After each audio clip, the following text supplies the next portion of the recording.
Next, fourth unitல fourth sum என்னன்னு பார்க்கலாம். இது கொஞ்சம் முக்கியமான sum.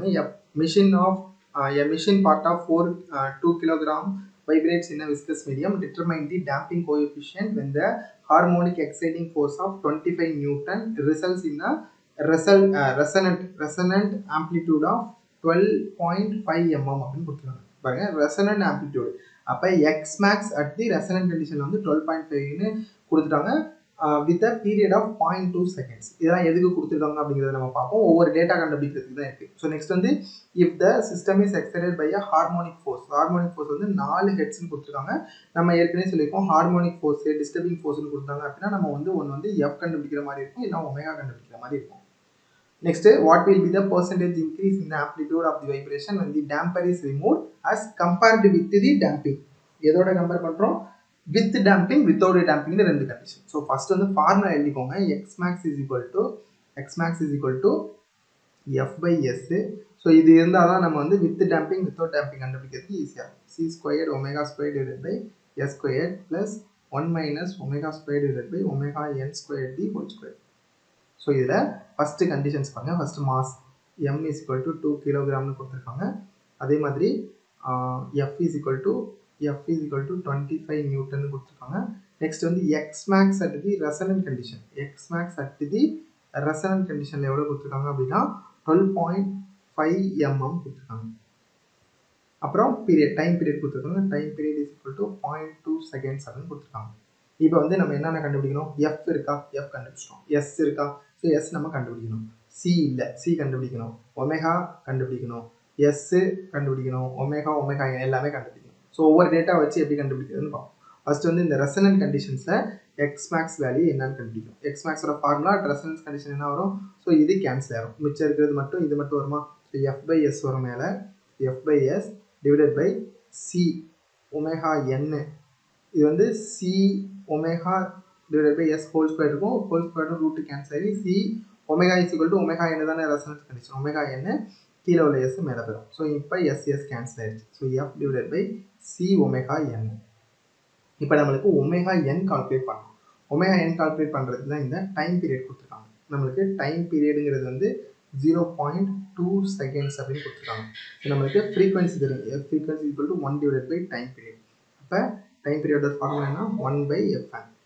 எஃப்என் எப்படி எழுதலாம்? 1 divide by omega n divide by 2π எழுதுவோமா? ஒமேகா என் டிவைட் பை 2π அப்படின்னு எழுதுவோம். ஸோ இப்போ டைம் பீரியடோட ஃபார்முலா தெரியும். டைம் பீரியட் வேல்யூ கொடுத்துருக்காங்க 0.2 அப்படின்னு. So omega n is equal to 2π divide by time பீரியடா. ஸோ இதுலேருந்து ஒமேகா என் கண்டுபிடிக்கலாம். Omega n is equal to 2π divide by 0.2.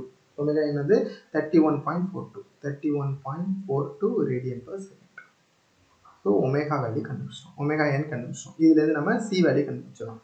So X max எவ்வளோ? நம்மளுக்கு எக்ஸ் மேக்ஸ் எவ்வளோ கொடுத்துருக்காங்க? X max is equal to F divided by C omega n. So அப்போ C is equal to F எவ்வளோ? 25 divided by இந்த X max எவ்வளோ? 12.5 into 10⁻³ எல்லாத்தையும் மீட்டரில் சப்ஸ்டியூட் பண்ணுங்க, எம்எம்ல சப்ஸ்டியூட் பண்ணிங்கன்னா தப்பாக வரும். இன்டூ ஒமேகா என். ஒமேகா என் எவ்வளோ கண்டுபிடிச்சோம்? 31.42. ஸோ சியோட வேல்யூ என்ன கிடைக்கும் அப்படின்னா சி இஸ் ஈக்குவல் டு 63.7 அப்படின்னு கிடைக்கும். Newton by metre by second. So first கண்டுபிடிச்சிட்டோம். ஃபர்ஸ்ட் சி கேட்டிருக்காங்க. ஸோ சியோட வேல்யூ நம்ம கால்குலேட் பண்ணிட்டோம். நெக்ஸ்ட் என்ன கேட்டிருக்காங்க? Percentage increase in the amplitude of the vibration when the damper is removed as compared with the damping. அதாவது percentage increase கேட்டிருக்காங்க. percentage increase அப்படின்னா என்ன பண்ணணும் அப்படின்னா எதோட கம்பேர் பண்றோமோ அதோட மைனஸ் பண்றோம். எதோட கம்பேர் பண்றோம்? With damping. அதாவது x max with damping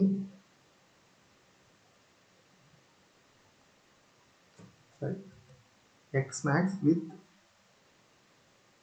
damping minus x max without damping divided by இங்க எதோட கம்பேர் பண்றோமோ அதோட கீழ இருக்கும். அதாவது எதோட கம்பேர் பண்றோம்? வித் damping ஓட கம்பேர் பண்றோம். அப்ப x max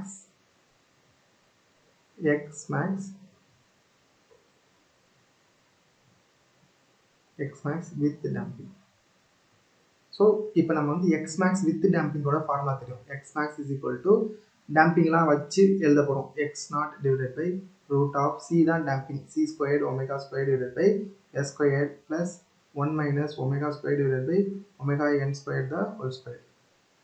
ஸோ இதில் எக்ஸுங்கிறது தெரியும், எக்ஸ் நாட்டுங்கிறதோட value f by s, x naught is equal to F by s.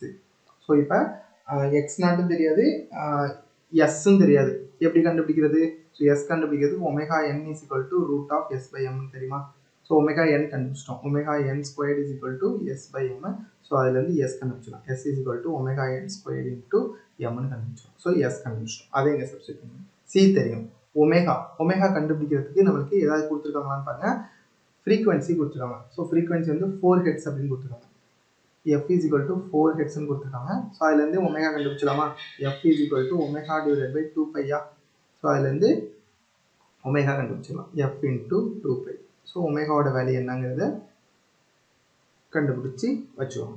So இப்போ சி தெரியும், சிங்கிறது எவ்வளோ கண்டுபிடிச்சிருக்கோம், 63.7. ஒமேகாங்கிறது இங்கே f into 2 pi, s squared இதுலேருந்து s squared omega n squared into m. நீங்கள் வேல்யூ எழுதி வச்சுக்கோங்க. அதே மாதிரி 1 minus omega squared into omega என் ஸ்கொயர் எல்லா வேல்யூமே தெரியும். ஸோ எக்ஸ் மேக்ஸோட value with damping, so with damping என்ன கிடைக்கும் அப்படின்னா 14.3 அப்படின்னு கிடைக்கும், 14.3 mm அப்படின்னு கிடைக்கும். இன்டூ 10⁻³ உங்களுக்கு கிடைச்சா அப்படியே இருக்கும். So next X max without damping, without damping அப்படின்னா என்ன வரும், இந்த ஃபார்முலாவில் இது ஃபுல்லாகவே கேன்சல் ஆகிருமா, இது ஃபுல்லாக கேன்சல் ஆச்சு அப்படின்னா எஃப் பை எஸ், மேலே வந்து F by S divided by இந்த ரூட்டும் இதே கேன்சல் ஆகிரும், omega omega N square minus omega square divided by omega N square இருக்கும், மேலே போச்சு அப்படின்னா ஒமேகா என் ஸ்கொயர் வந்து எஸ் பை எம். இது எல்லாமே நம்ம வந்து டெரைவ் பண்ணி வச்சுருக்கோம். So F by M into omega N square minus omega square. So இதில் சப்ஸ்டிட் பண்ணோம் அப்படின்னா நம்மளுக்கு வித்தவுட் டேம்பிங், அதாவது டேம்பரை ரிமூவ் பண்ணோன்னா எவ்வளோ ஆம்ப்ளிடியூட், டேம்பர் இருக்கப்ப கம்மியாக கிடச்சிச்சு அப்படின்னா டேம்பரை ரிமூவ் பண்ணிட்டோன்னா நம்மளுக்கு மேக்ஸிமமாக வந்து வைப்ரேட் ஆகும். அப்போ வந்து ஆன்சர் கூட வரும் 35.2 mm. இப்போ பர்சன்டேஜ் இன்க்ரீஸ் கண்டுபிடிக்கிறதுக்கு 35.2 மைனஸ் இதோட கம்பேர் பண்ணுறோம் வித் டேம்பிங்கோட, ஸோ 14.3 எதோட கம்பேர் பண்ணுறோம் அதான் டிவைடில் வரும் 14.3. இது வந்து பர்சன்டேஜ் இன்க்ரீஸ்ங்கிறதுக்கான formula. So 35.2 minus 14.3 divide by 14.3 என்ன வரும், 1.6% வரும், 1.46%, 1.46% இன்ட்டு 100 போட்டோம்னா 146% வந்து பர்சன்டேஜ் சேஞ்ச் ஆயிருக்கு அப்படிங்கிறது தான் அர்த்தம்.